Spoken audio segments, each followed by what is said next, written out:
Welcome back, Wolfskinders, and welcome to a deck profile of White Arura Dolphin. Now, as you guys know, since my uploading, I uploaded a lot of White Arura Dolphins NR, and I wanted to do a deck profile because I always put my decks in my videos so that way people can see what I play, but let's do an actual deck profile so that way you guys actually know the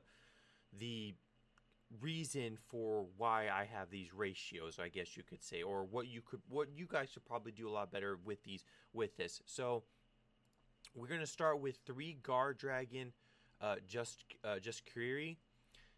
This is pretty much your tuner of the deck. This is pretty much the starter, the go-to thing to go into White Arura Dolphin, because without this, you're not doing pretty much anything.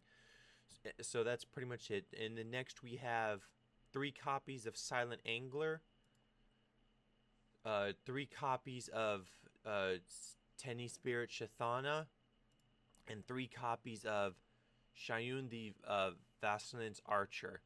Now these guys right here are your level 4s to your 2s to go into White Arura Dolphin. Now the reason why I have these at 3 is because not only can I go into white, I can also go into Snow Dust Giant, and with Giant you can reveal as many water monsters as you can and place an ice counter on it, and any non-water monsters lose 200 attack each for each ice counter. So you can pretty much have this as a good beat stick, because with White Arura, once per turn you can half the attack of a monster to beat over. So it's pretty much a good way of getting over stuff. So why these 3 copies? Well, Archer special summons from the Pendulum Zone, and it has the secondary effect where you flip a coin, heads or tails, and if it's tails, negate half its attack, and if it's heads, negate its effect. It comes in handy every now and then. It's not the point of it. It's point of just having another extra normal summon, a special summon.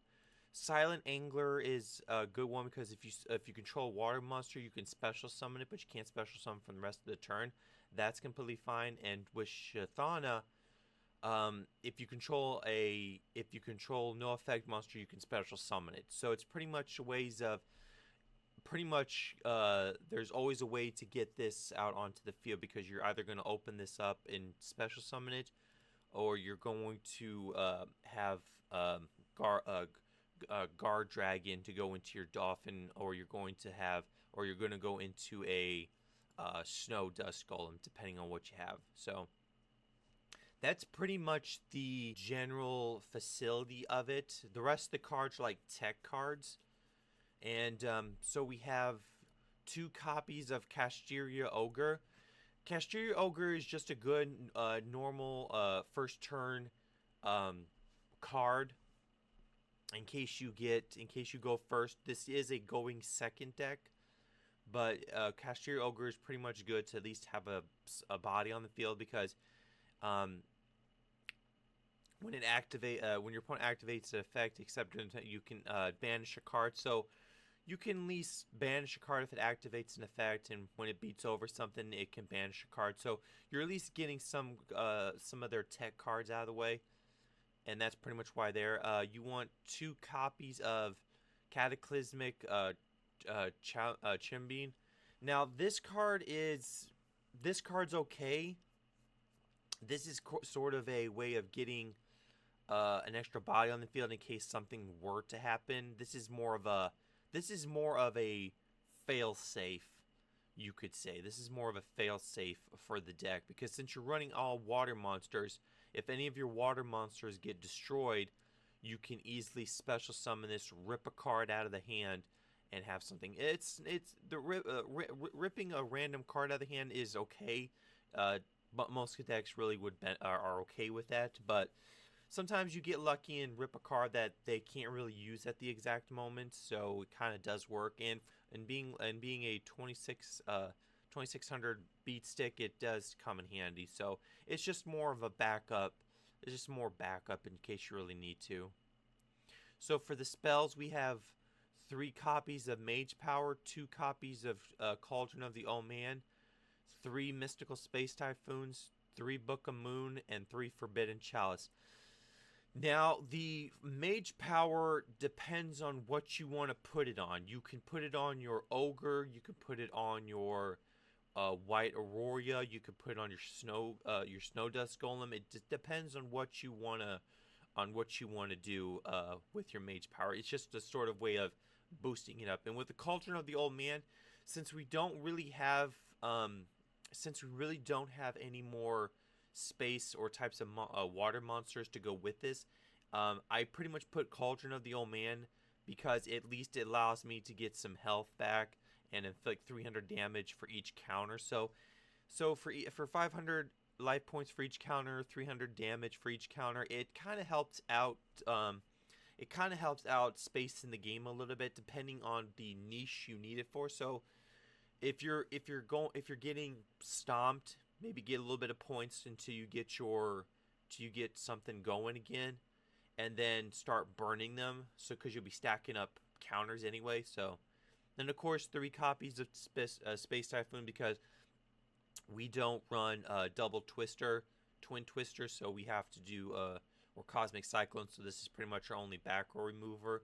Book of Moon helps out when dealing with certain problem cards that need to be face down so they don't activate their effects or something. I guess I only do this when it's an absolute necessity, where it's like I know that they're gonna go over my my creatures, like at least with Dolphin or Ogre. So it's just a good defense card, and of course Forbidden Chalice to negate effects. You know, it's always good to have some type of negate and a little bit of negate. Now for the trap cards, we have 2 Wall of Disruption, 3 Paleozoic Orthodis, 2 Floodgates, and 3 Lost Wind. These, depending on what you want to do, can be pretty much ratioed. I would stick with 3 Lost Wind, because this way, if they special summon something from the special something from the extra deck, you can negate its effect and half its attack, and then if they special summon again while this is in your graveyard, while this is in your graveyard except during the damage stat, you can set a card but banish it when it leaves sealed. So realistically, I technically have 6 copies of Lost Wind at all times. So that way there's always a way to half the attack. Paleozoa is just a spell and trap card because it's a slow MST. That's pretty much what it is. It's a slow MST, but if you activate a trap card, you could bring it back as a beat stick, a level 2 Aqua. I was thinking of using this with Cat Shark, but it's very slow. It's very slow to get 2 beast on. It's too slow to get a couple of to get these on here. So yeah, it's in there just in case I can pull it off. But yeah, and of course Floodgate. You know, if a problematic card comes on the field that you really can't really do anything with, like with Book of Moon, just Floodgate that sucker and stop it immediately. And of course Wall of Disruption just is another battle trap where it's like 800 attack for each monster they control attack. So just a way of going out.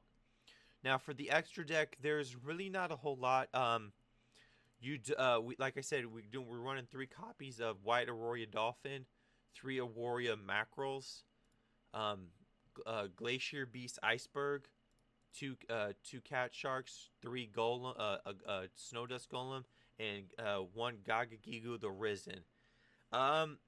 These cards, if you really want just the basics for this deck, like I hardly go into any of these cards. Like I don't go into White Aurora Marks. I really don't go into Glacier Beast. I rarely go into Cat Shark. And to get Gagagigu the Risen out, which is with 3 cards. This is more of a This is more of a case where it's like, um, if I have enough set, back row to get him. This is kind of like a Hail Mary where it's like I can have if I have all three of my level fours, it's a level four.